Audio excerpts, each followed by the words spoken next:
The Biden administration is finally complying with the court order to implement Trump's Remain in Mexico policy. I'll spell out the implications. Jussie Smollett might be testifying in his trial. This could be the performance of his life. I'm going to respond to a remarkable controversy that has been raised by Amy Coney Barrett's remarks about adoption.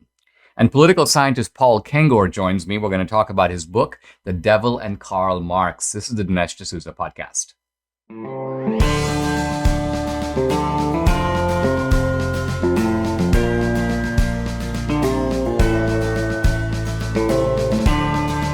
America needs this voice. The times are crazy. In a time of confusion, division, and lies, we need a brave voice of reason, understanding, and truth. This is the Dinesh D'Souza podcast. The Biden administration is finally going to implement, by court order, Trump's Remain in Mexico policy. Now, I think that these guys have been in two minds about this policy. On the one hand, they know that politically the immigration issue is proving to be a disaster for them. Biden's poll ratings have been plummeting from their low point already. And the number one reason is illegal immigration. On the other hand, the Biden people are being pushed by radical leftist lawyers, part of their base, that want this porous open border. And so far, the radicals have been winning. In fact, they have allowed 1.66 million illegal border crossings this year. So they've already done enormous damage, regardless of what happens now. Now, a Texas judge has essentially shut down the Biden open border policy and said, you can't let these people simply be dispersed through the United States, awaiting a court date for which many of them will never show up. They got to stay in Mexico.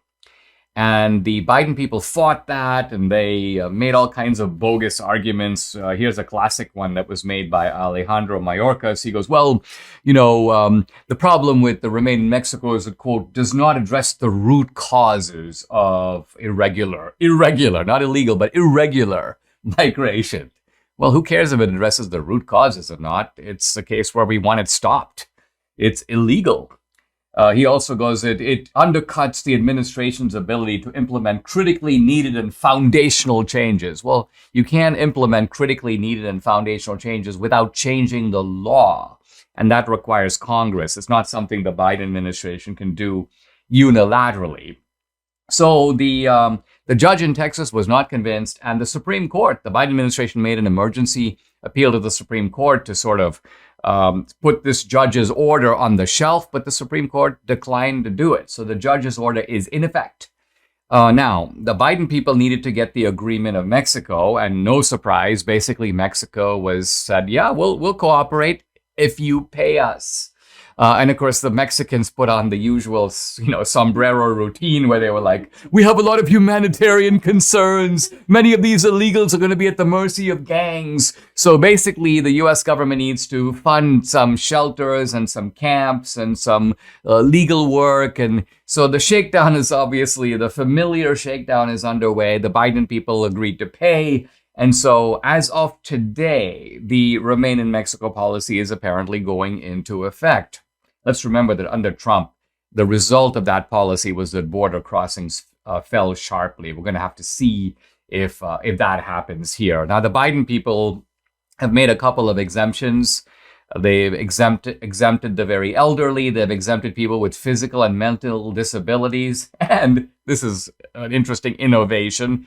They're exempting lesbian, gay, bisexual, and transgender migrants. The idea is that somehow these people would be automatically in grave danger if they were allowed to stay on the other side of the border.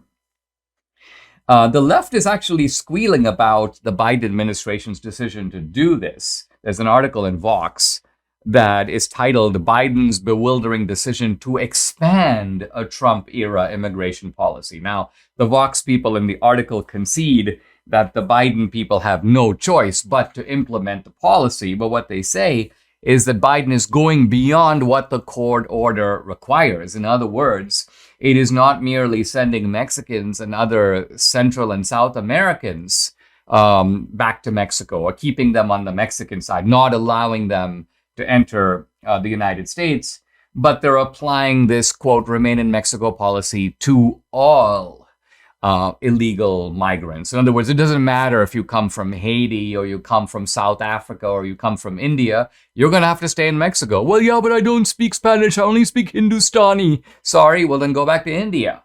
You found your way here, find your way back. So, interestingly, this is a case where Biden finally, reluctantly, fighting this all the way, and they're still, I think, going to appeal this to the Supreme Court to try to get this remain in Mexico policy overturned. But it looks like now, after almost a virtual year of uninterrupted lawlessness, the Biden administration, under the gun both politically and under the gun from the courts, is finally, reluctantly following the law. All of you there know My Pillow doesn't have the box stores or the shopping channels anymore. They've been canceled, cancel culture. So Mike Lindell has a great idea. I'll take the money, I'll take the savings that would be siphoned off by these box stores and channels, and I'll pass them directly to the consumer, to you. You can get the lowest price in the history of My Pillow for their classic standard My Pillow, normally $69.98, but for you now, $19.98. These wonderful pillows won't go flat. You can wash and dry them as often as you want. They maintain their shape. They're made in the USA. Queen size pillows, normally $79.98, but now for you, $24.98. King size, normally $89.98, but now for you, $29.98. So these are great deals. And My Pillow isn't just pillows. They've got over 150 products, all of them in deep discounts, everything from sleepwear to my new beds. Go to mypillow.com or call 800-876-0227. Use promo code Dinesh. Take advantage of Mike's special offers on the pillows and on all the other products. That number again, 800-876-0227, or go to mypillow.com. Make sure to use promo code DINESH Dinesh. I want to talk about vaccine mandates imposed by the Biden administration, but also vaccine mandates imposed by local authorities and also by private entities. Our friend Alan West, who was on the podcast last week, former congressman, former head of the Texas, is he former, honey, or is he the current head of the Texas GOP? No, he's former. Former head of the Texas GOP.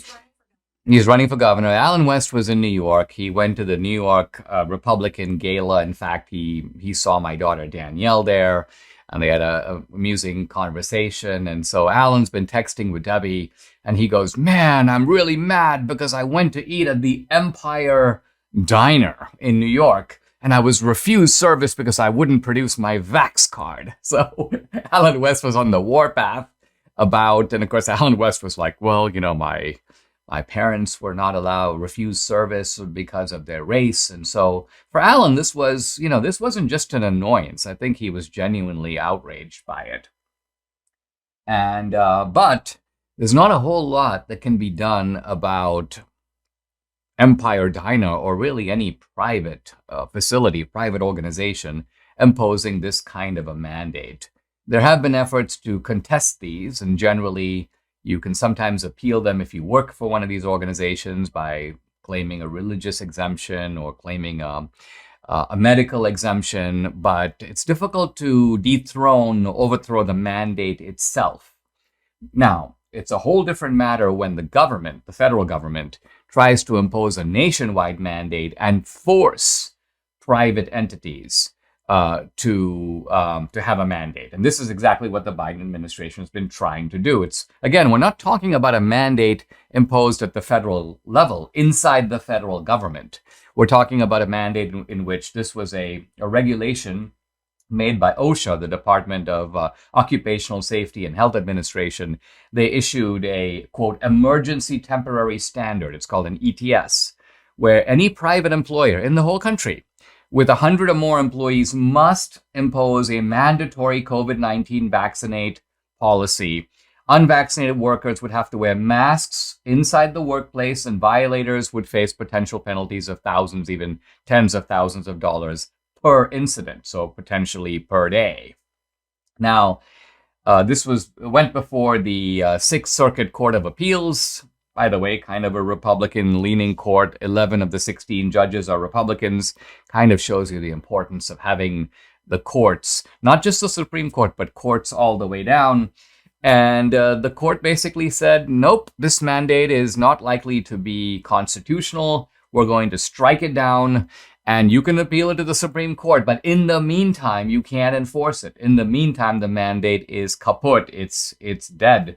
And that the court ordered OSHA to, quote, take no steps to implement or enforce it. And OSHA has said that they've suspended all implementation of the order. Now, the Biden administration went running back to the same court, the Sixth Circuit Court, and said, we want to transfer the case to another court. They were obviously hoping to find a more hospitable court that would basically give them a better hearing, if you will, from their point of view. But the Sixth Circuit Court says, no, sorry, this is going to stay right here. You're going to have to argue it out in this court, and then you can appeal it if you want to the Supreme Court. And the second thing that the Biden administration wanted to do is dissolve the stay. So they asked the Sixth Circuit Court, they said, I'm now quoting them, delaying the standard would likely cost many lives per day, in addition to large numbers of hospitalizations, other serious health effects, tremendous expenses. That is a confluence of harms of the highest order.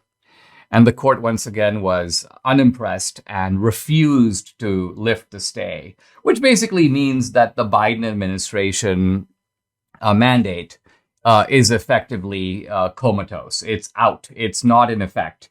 And so corporations now, the Biden administration has been using the media ambiguity surrounding it to say, well, they can still try to convince or persuade companies to have vaccine mandate. I'm sure they're going to try to use their leverage to do that. But on the other hand, they just simply cannot require it. This particular regulation by OSHA is going to have to fight its way up the courts to the Supreme Court, where I predict it's not going to do any better than it did at the Sixth Circuit Court.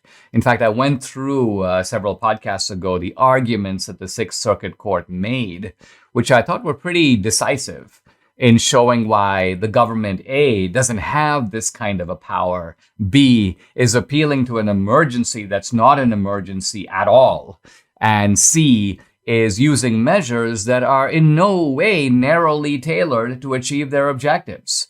They're imposing the mandate in a kind of broad way that doesn't make distinctions between workers who must have it versus workers who don't need it all that much. This is a kind of broad brush approach. We feel like doing it. We're the boss. We're going to make you do it.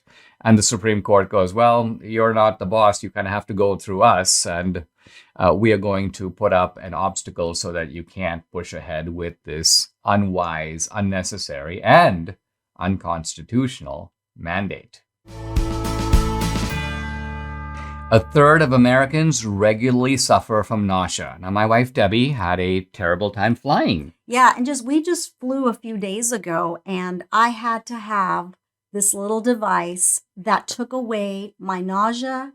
And, I had Dinesh do a little clip of me wearing it, but I don't ever not wear it when I go flying. I don't go without it.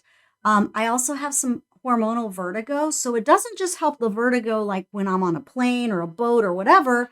It helps it just when I'm dizzy. So it's an incredible band.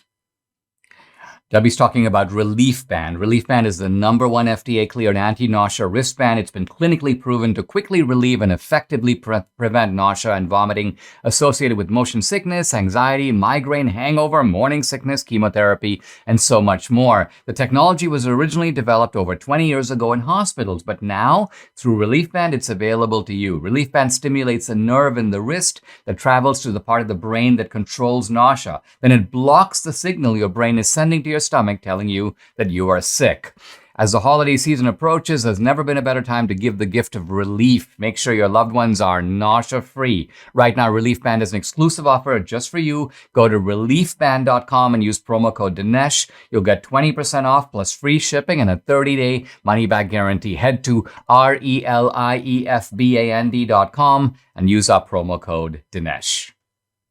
Two stories have caught my eye over the weekend, and both of them point to the masterful, I would call them acting performances on the left. The fourth story involves this Patriot Front march, supposedly a white supremacist group marching in Washington, D.C. with, massive FBI coverage and also all kinds of counter-protesters ready to repel the white supremacists. But here's a little video of the marches, and you'll begin to see what I mean when I say that this is highly suspicious. Take a peek.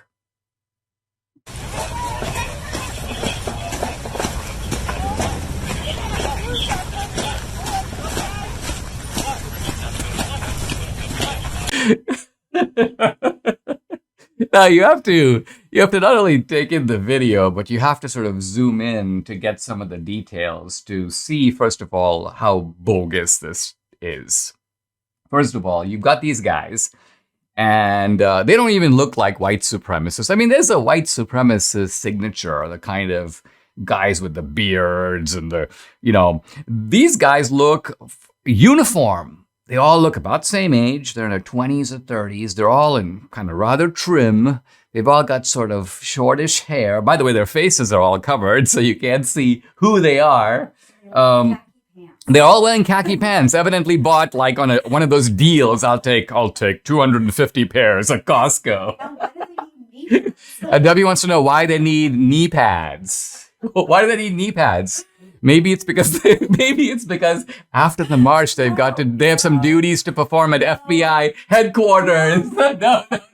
Oh my gosh, I'm being censored. I think my mind is wandering. It does very often. Well, let's just say the knee pads kind of points me to the Lincoln Project. Because remember, the Lincoln Project paid some bogus white supremacists to pose. Remember in the Youngkin rally? So the Lincoln Project is on my list of suspects. But I think, there's a guy who made a comment when I raised a question about this, and he goes, I'm a former combat vet. And he goes, one thing you know about people who go through federal training, FBI, military, he goes, uniformity is the key. Everybody looks the same. They wear the same shoes. They have the same haircuts. And he says, when I saw these guys, he said, the phrase that came to my mind is basic training. These people even have the same walk. They have the same posture. They even hold the flags in exactly the same way. So look, there is ostensibly a white supremacist group which sponsored this. It's run by this kid named Thomas Rousseau. Thomas Rousseau, by the way, is 23 years old. He was the cartoonist at his high school paper. There's a long profile of him on the Southern Poverty Law Center. I mean, just think of all the money that these organizations make by creating a specter. Oh, this is a 23-year-old. Let me just read you. They go, because he was a cartoonist on his school paper, the Southern Poverty Law Center says, quote, this appears to be where the young white supremacist cultivated the propaganda production skills that propelled his rapid ascension to leadership on the racist right. I mean, is this some kind of a joke? Yes, the SPLC is a joke. And the other thing about this rally is these guys were rather well organized. They apparently all arrived together in a U-Haul. They do the march, and then they're all picked up by the U-Haul and spirited away. No media interviews, not a whole lot of face-to-face where you can see who are these guys really? Now, interestingly, in the Southern Poverty Law Center, they do say on their website that this group has been thoroughly infiltrated by the FBI. So there's no question that there's FBI involvement and infiltration, and I wouldn't be surprised one bit if the FBI put them up to it. Now, let's turn to another acting performance, Jussie Smollett. Evidently, he might be taking the stand. The prosecution is pretty much wrapped up, and the case, by the way, is a slam dunker. I mean, they've got the two Nigerian brothers. So, this is my favorite. Osundero brother was asked under oath, quote, who was the audience supposed to be for this scam? Osundero, quote, according to Jussie, the media. The media. In other words, Jussie knew that you've got a bunch of lying jackals in the media who can be counted on to play their part. And he was hoping that this would he'd take his career to a whole new level. I mean, think of the opportunism, the cunning of this guy. He's making a couple of $1 million per season on Empire, but it's not enough. He wants to be, let's say, the numero uno racial victim in America, to be at the very top of the racial totem pole. Now, the other thing that was so crushing about Jussie, and this is really why he has to testify, and he's going to have to put on the performance of his life to get away to be able to con this jury. But the reason he has to testify is not only did the brothers testify about everything that happened, supplying an obvious motive for Smollett and laying out the plot in full detail, but there was also a video, a surveillance tape of Jussie and the brothers rehearsing the attack. So before the attack, Jussie, of course, being a kind of an actor, is like, hey, listen, we need to do a kind of a dress rehearsal. So let's do a dress rehearsal. Pow, pow, pow. Yeah, put the rope. And all of this is on videotape, and the jury saw it. So it's really hard for me to see where this is even going to be a case. I think Jussie is kind of cooked here. But I think he's going to have to, he'll probably do his major crying performance and his, he's trying to blame the brothers. They had it out for him. So apparently his initial story, he has to admit, was a lie. There was no MAGA attackers. This was not a hate crime at all. He's now claiming it was a grudge that his fellow actor, the Nigerians, had against him. It's unbelievable. It's absurd. The real criminal here isn't the Osundero brothers. It's our good friend Jussie Smollett. Aches and pains come to us all eventually, whether from the normal wear and tear of time or from injury. Now there's a 100% drug-free solution. It's called Relief Factor. Relief Factor supports your body's fight against inflammation. That's the source of aches and pains. Now, the vast majority of people who use Relief Factor, they order more. Why? Because it works for them. Want proof? Right here. Debbie's been suffering with frozen shoulder for a couple of years now, and well, I'm just going to let her tell you what happened. Yeah, a while ago, I had tried Relief Factor and it was amazing. I could lift my arm again. It no longer hurt. And then when I stopped taking it, got busy, I didn't order more, the pain came right back. So I've been on it now for a couple of months and here we go. I can lift my arm again. It doesn't hurt. It's just an amazing pain relief. To get out of pain, order the 3-week quick start for the discounted price of just $19.95. Go to relieffactor.com or call 833-690-7246. That number again, 833-690-7246, or go to relieffactor.com. Feel the difference. My headline for this particular story is that Fredo sleeps with the fishes. What I mean by this is that Chris Cuomo has been fired by CNN. And this is, well, it's fantastic news. It's also a little bit of a surprise. Why? Because evidently CNN has standards.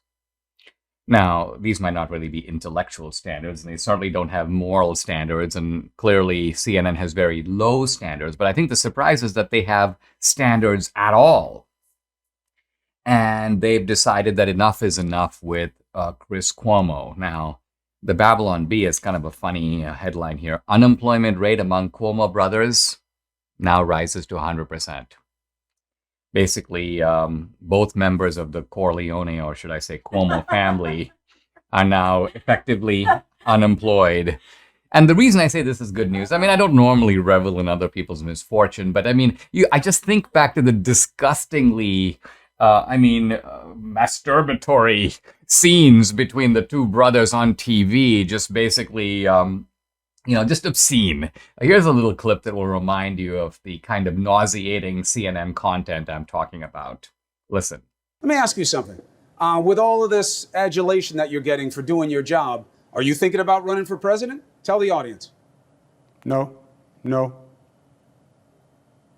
you won't answer? No, I answered. The answer is no. No, you're not thinking about it? Sometimes it's one word. I said no. Have you thought about it? No. Just enough to bring your stomach churning, and just disgusting, Now, the funny thing was I also was both revolted and amused by the Pillsbury Doughboy. I'm talking here about Brian Stelter, who's at CNN, but he does this little segment in which he acts like he's a crack reporter. And he's really investigating the factors that led to Chris Cuomo's termination. I mean, this would be like me, I'd like to make some reporting about some details on the podcast. I've interviewed Deborah D'Souza. I've interviewed Rohan behind the camera. What I'm getting at is that Pillsbury Doughboy is like running down the hall, talking to a couple of guys and going, this is what I've been able to find out. I'm still waiting for my calls to be returned by management. I mean, absolutely laughable nonsense from this guy. You know, riveting journalism by a crack reporter. Trump, of course, is all over this. And he goes, the big question is, was this because of the horrendous ratings at CNN, which in all fairness have permeated CNN and MSDNC, or was it because his brother's no longer governor? He goes, probably both. So this is Trump, you know, basically. Now, interestingly, there's apparently a sexual allegation against Chris Cuomo.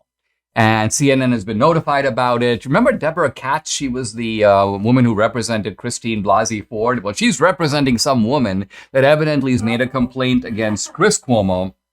And but the ostensible reason for Cuomo's firing is not that.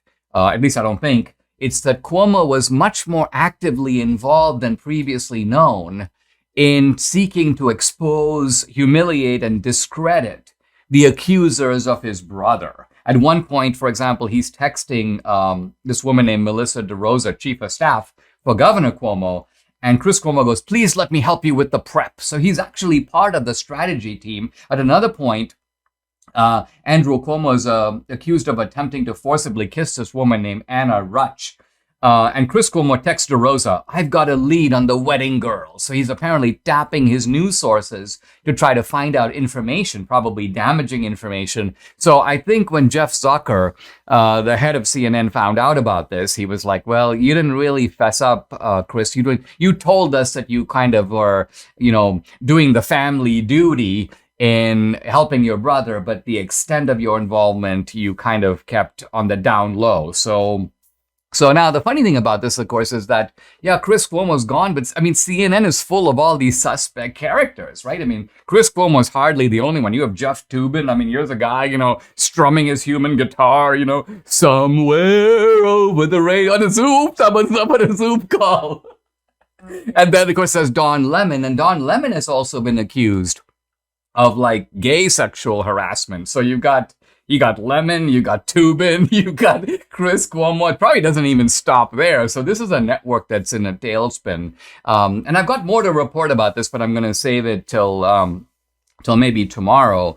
There's a possibility, and this would be just a delicious possibility, that CNN itself, I don't mean that the network is going to be dissolved, but rather that there's going to be like mass firings at CNN, in which case the Cuomo situation will just be the beginning, but this will be a kind of house cleanup that might even include one Jeff Zucker. Want to get a really cool Christmas present for your loved one? Well, how about giving them a new iPhone? That's right.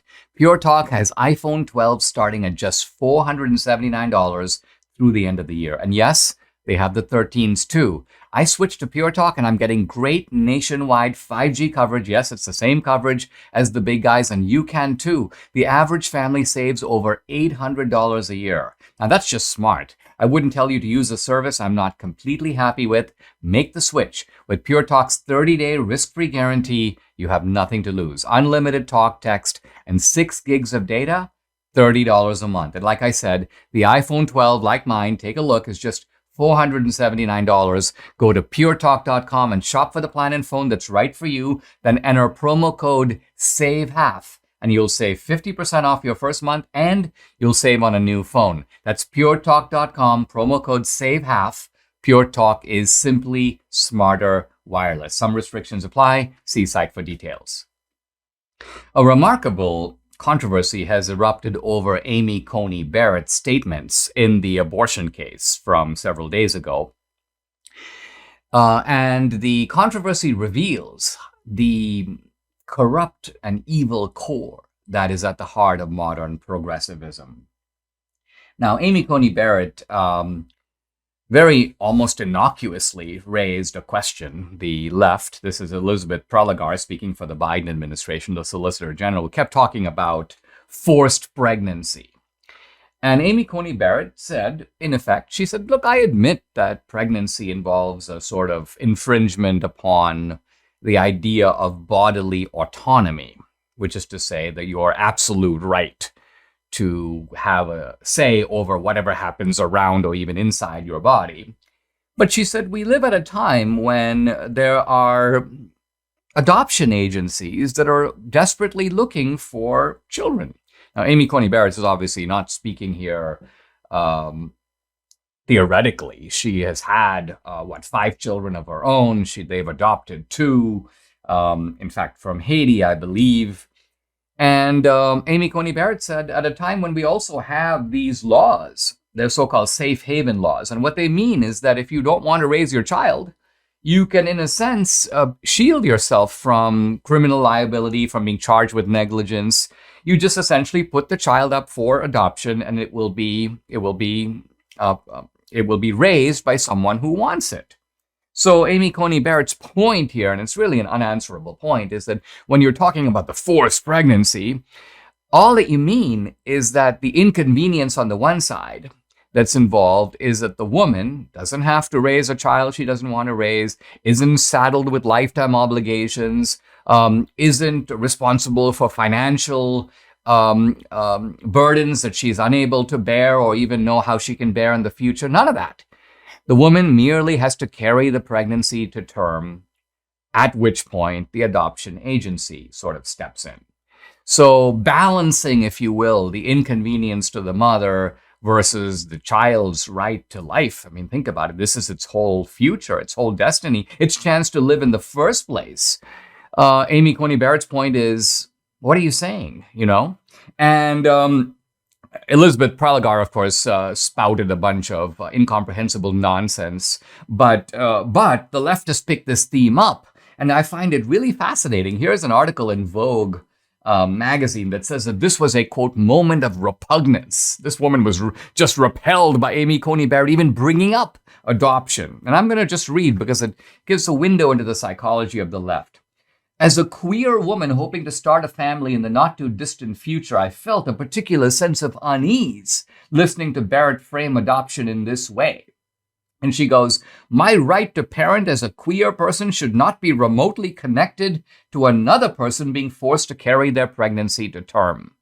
So really what she's saying is, even the act of having the child is too much to ask of the woman. Let's think about it. The woman has participated with a man in creating this child. No one made them do it. They've done it on their own and by their own actions. And yet it's too much to ask that this pregnancy be delivered. In the New York Times, Elizabeth Spears writes an essay. She's an adoptee herself, but she says that adoption can be, quote, infinitely more difficult, expensive, dangerous, and potentially traumatic than terminating a pregnancy in the early stage. Now, she's looking, perhaps, and I would agree, that if you're talking about just walking in and out of an abortion clinic, as opposed to, let's say, carrying the pregnancy to term for 9 months, technically speaking, this is true. But she goes on very interestingly to talk about the fact that mothers who give up their children experience heartbreak over the years. Where's my child? Who's raising my child? Well, yeah, but what would the other option have been? Don't you think that the same mother would experience regrets over, I killed my kid will never see the light of day, I gave birth to this kid, I conceived this child, but then I refused to raise it. And then she talks, and she has the chutzpah to talk about the difficulties faced by adoptive children, which actually, by the way, are real. Adoptive children often experience an identity crisis and this sort of thing. But again, compared to what? Which adoptive child would say, I'm experiencing an identity crisis. I wish I had been raised by my own birth parent. I'm happy to be raised by someone else. But you know what? My first choice is basically to have a pair of forceps smash my head. I don't think that's going to be a common thought on the part of adoptees. Now, here's an adoptee, by the way, Rebecca Carroll, who's apparently written a book about this. She's evidently Black, and her book is called Surviving the White Gaze. And this really angered me because she goes, quote, this is her story about, quote, the enduring trauma of being adopted into a white family. And I thought, well, did the white family mistreat you in some way? It turns out, no. There's no mistreatment at all. The trauma is the fact that she, a Black child, was raised by a white family. And I'm thinking to myself, if it's enduring trauma for you to be adopted by a white family, you might consider that the black family, that the black parents that gave birth to you didn't want you. And two, there were evidently no black couples that chose to adopt you. The white family stepped in. So aren't you grateful that somebody stepped in? Aren't you grateful that some family raised you? And so this idea of turning around and bashing the process and bashing Amy Coney Barrett, this is Rebecca Carroll. She has, quote, damaged the psyches of her own black adoptive children by even raising the topic.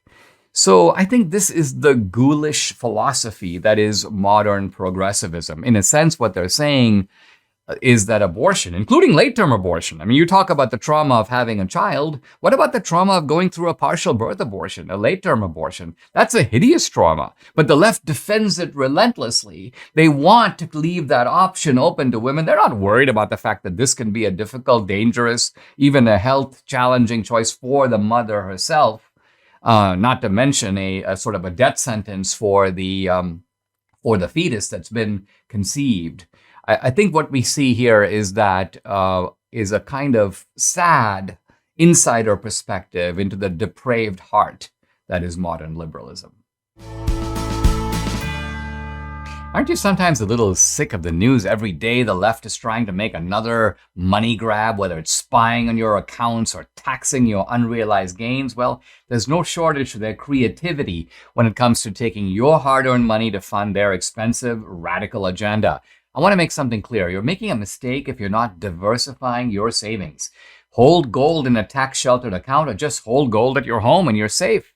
I buy my gold from Birch Gold. It's the only company I trust and recommend. When you buy gold from Birch Gold by December 23rd, they'll send you free gold for every $10,000 you purchase. First time they've ever offered free gold. With thousands of satisfied customers and A+ rating with the Better Business Bureau, you can trust Birch Gold to protect your savings. Text Dinesh to 484848 to claim eligibility for their free gold with purchase offer by December 23rd. Again, text Dinesh to 484848 and protect your savings today.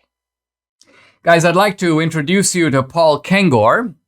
Paul is a professor of political science at Grove City College in Pennsylvania. He's written, something like 20 books.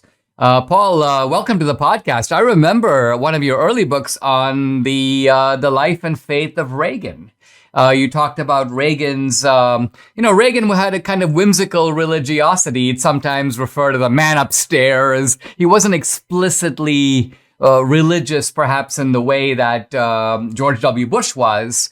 But I remember that book and I loved it. And now you have a new one, and the most recent book, The Devil and Karl Marx. And I want to get into that one. But let me start by just asking you to say a word about Reagan. I see the Reagan poster behind you. This was a guy who was at the bottom animated by deep faith, wasn't he? He was, yeah. And Ronald Reagan is very much the antithesis of the Devil and Karl Marx, is it not? And in fact, I remember, Dinesh, your book on Reagan, right? How an ordinary man became an extraordinary leader. And you and I go way back. I remember in the 1990s meeting with our old friend, Ken Simon, for whom the Simon Center at the Heritage Foundation is named. It was just me and you. And I think we had dinner with him up on Mount Washington. And back then we were talking about Reagan, and we were talking about Reagan's faith. We're probably talking about Marxism as well. Well, Paul, and I should remind people that I interviewed you in my Obama movie, right? 2016 That's Obama's right. America. And so you were a big part of telling the Obama story that people weren't fully aware of in 2012 when that movie came out. Well, and it's interesting, at that time, I talked about Frank Marshall Davis, who was a mentor to Obama and was an actual Communist Party USA member. In fact, his Communist Party USA number was 47544. And you could go to his Wikipedia page right now and find that book that I wrote, which I think debuted in the top 10 at the New York Times, isn't even cited one time, which just goes to show you how big tech scrubs all of this stuff. And Frank Marshall Davis, when he was underground with the Communist Party in Hawaii, they referred to the party as the church, Dinesh, as the church. So they always had this kind of religious sense about communism. Raymond Aron called it the opium of the intellectuals, right? Ronald Reagan used to say, Marxism, Leninism, that religion of theirs. So it's very ironic, and you've seen this so often, right? That the left kind of prides itself on its intellectual superiority and looks at religious people as kind of superstitious idiots, the opiate of the masses, as Marx did.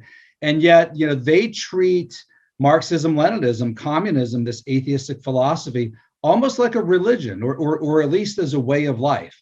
Reagan saw that. It was one of the things that drove Reagan away from liberals in Hollywood, because they were duped so often by communists. And of course, it all starts with Marx and the Communist Manifesto in 1848. And this is where you start. Your book focuses on Marx and starts with Marx, but it doesn't end with Marx. It moves through Lenin and Pol Pot and Mao Zedong and Castro. But let's start with Marx himself, because the remarkable thing is that Marx posed as a scientist, right? He said, I'm essentially laying out some scientific laws of history. I'm not even so much advocating a revolution, I'm predicting it. And yet, if you look at Marx and you look at Marx closely, you see not only this sort of, that this guy was a kind of theologian, but you imply he was sort of a theologian of Satan. Well, and Engels at Marx's funeral quoted Darwin. And Engels also quoted Darwin at Marx's wife, Jenny's funeral. And Engels boasted that Marx was doing for the social sciences what Darwin did for the biological sciences, right? So he's given this veneer of scientific credibility to the social sciences, right, to economics. And Marx believed that, like biological evolution, history was evolving through this series of stages. So you'd go from feudalism and slavery to capitalism to socialism to communism. So my old friend Marion Smith from the Victims of Communism Memorial Foundation used to say, well, what's the difference between a socialist and a communist? Well, just as a Christian aspires to heaven, a socialist aspires to communism, right? That's sort of the earthly utopia. That's what they're headed for. That's where they're going. And it's really important to understand, too, that a lot of Marx's racism, which I talk about at length in this book, hey, Patrisse Cullors, founder of Black Lives Matter, you call yourself a Marxist, you might want to listen up, right?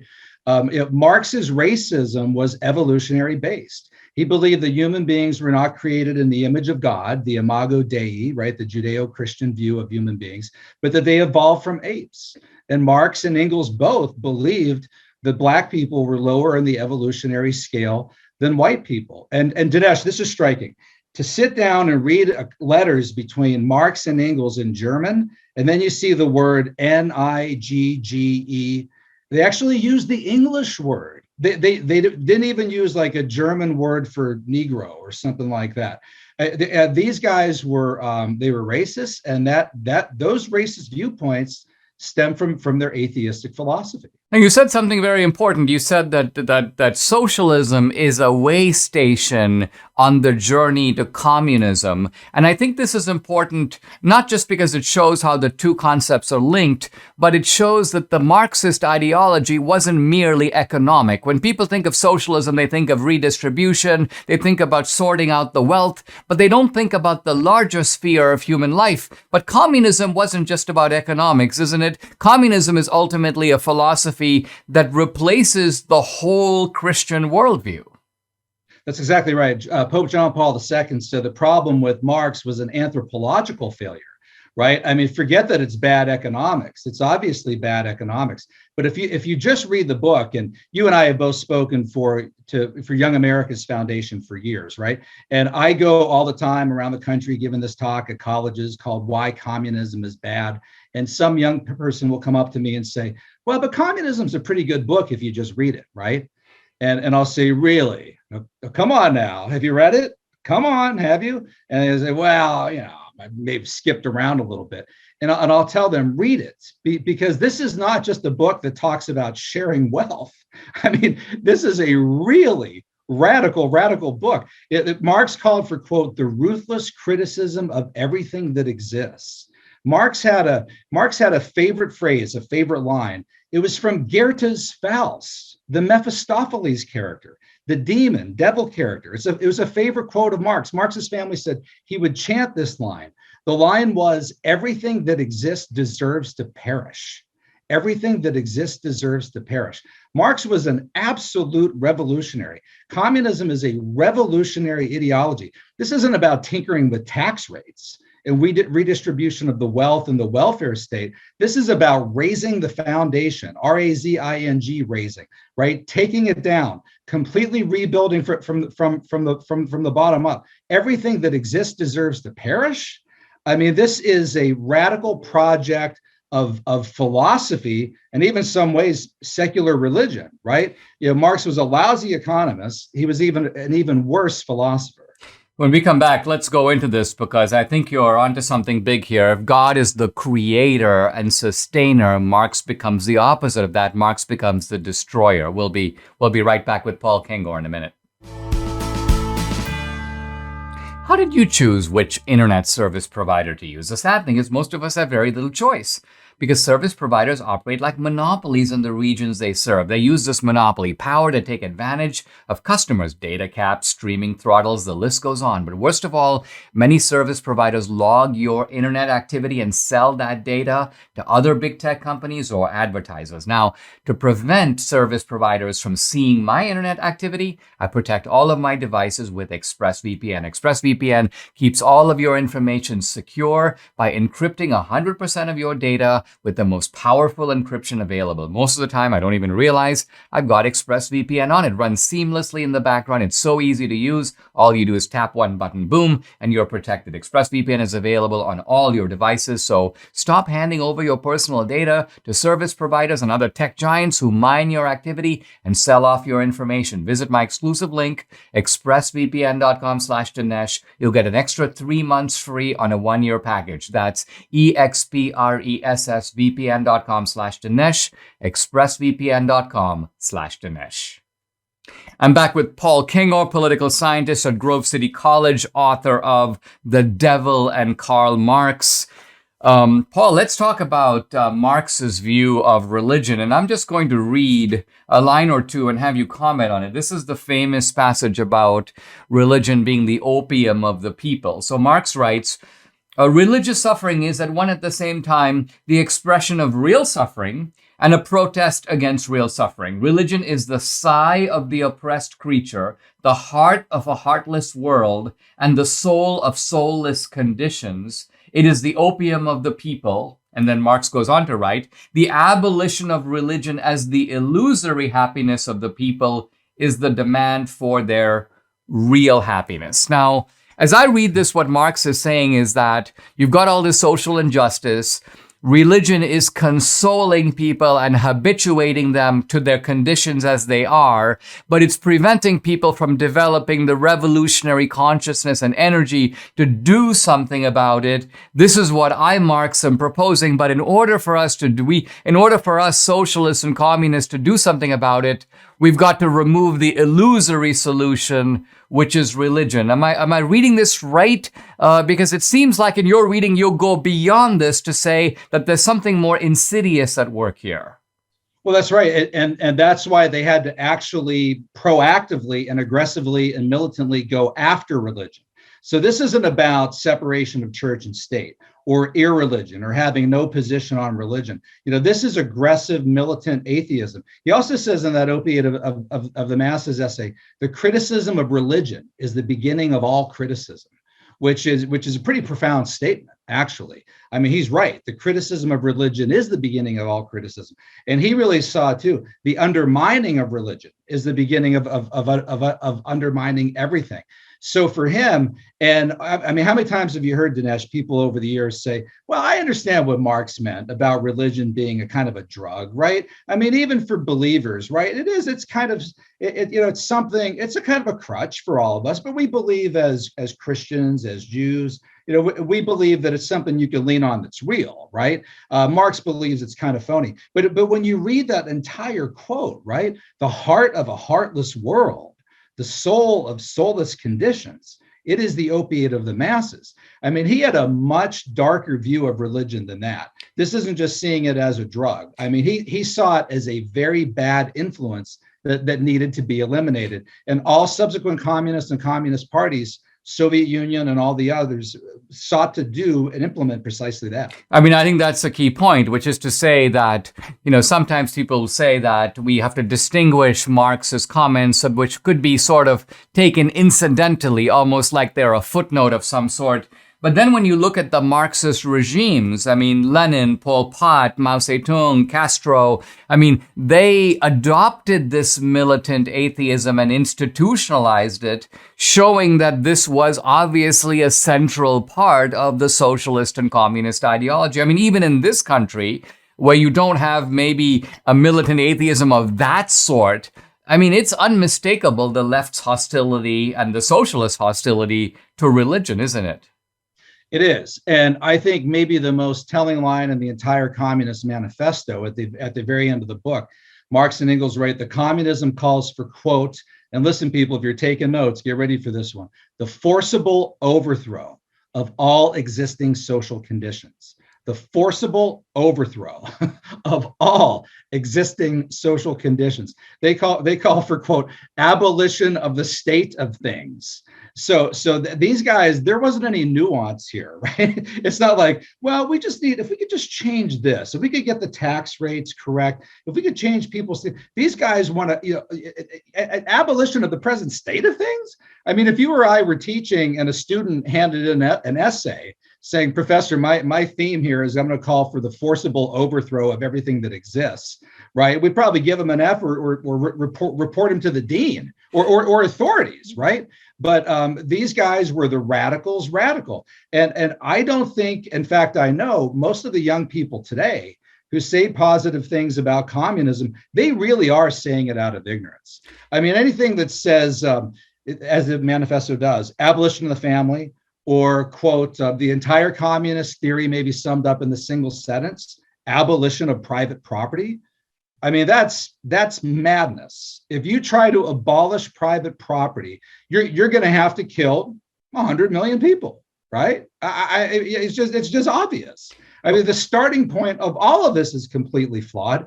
And who gives a rip if Marx was right about some of his assessments of how bad child labor was in the 1800s? Well, you can read 1 million people who got that right. What, you're going to go and follow the guy's entire creed and philosophy because he got that right? It's all flawed because it starts from a flawed starting point. Let me ask you as we close here, you describe in the book a sort of consistent tradition in the church, and you're focused here on the Catholic Church. You talk about John Paul II, you talk about Benedict, you go into the Catholic tradition, the encyclicals Rerum Novarum, and then Quadragesimo Anno, and you say that the Catholic Church has a sort of consistent anti-socialist and anti-communist message. So my question is, what about Pope Francis? You got a guy here that comes out of South America, that appears to come out of not a Che Guevara, but certainly a liberation theology tradition, seems more friendly to socialism, if not to communism. Is this a disturbing development to have the head of the church, the organization that to some degree represents theism, against this atheist ideology? Where is that going to go? It is. And in fact, Pope Pius IX published Qui Pluribus in 1846, 2 years before the manifesto was even published, worried about how communism would lead to the complete destruction of society, really dire stuff.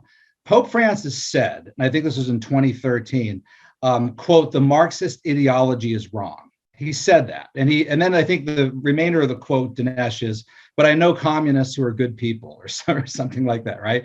So but that's all that he said. I mean, that is all that he said. There is no long string of arguments or statements or encyclicals or statements from the church from him.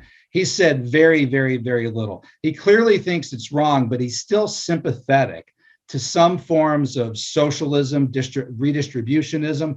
And I think you got it right in setting up the question. I think a lot of it, he's a product of his environment in Argentina.